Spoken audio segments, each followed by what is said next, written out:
In this video, I'm going to be describing various ways for you to get help while writing R code. The best resource you have at your disposal for help is the R project website itself. This page contains documentation, manuals, frequently asked questions, and other resources. The Help with R link that you see on the first line here, which can also be found on the R project's main page, contains descriptions of various help features in R, including built-in help and even links to an R search engine and sites like Stack Overflow. In this video, however, I'm only going to be covering a subset of those built-in help features. The first one is the help function. Typing help in the R interpreter or even here in Jupyter Notebook will bring up the built-in documentation. This will either be in a new window or a pane like this one. When typing help without any arguments, you get back the help documentation for the help function itself, which includes a description, usage information, and even a listing and description of each of the arguments. And this format is really typical for functions or topics that are returned by the built-in help. If we look at the documentation here for the arguments to the help function, you'll see that the first argument is a topic.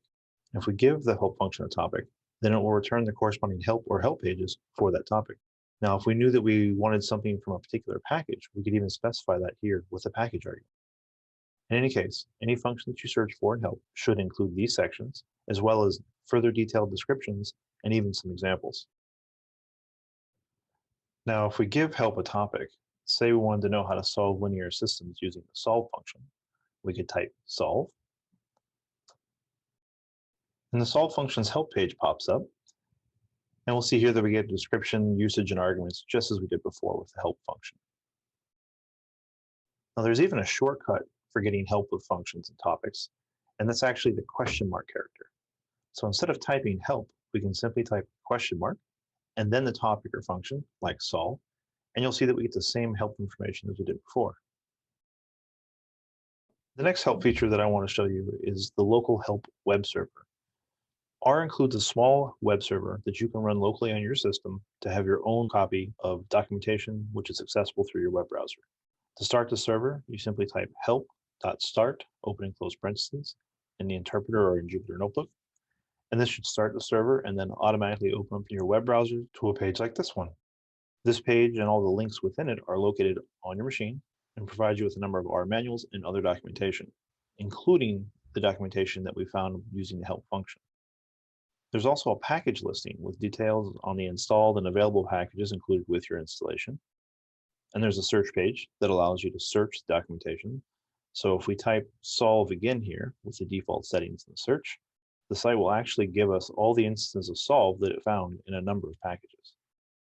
If we scroll a bit here, you'll see the solve function we actually viewed the documentation for a moment ago.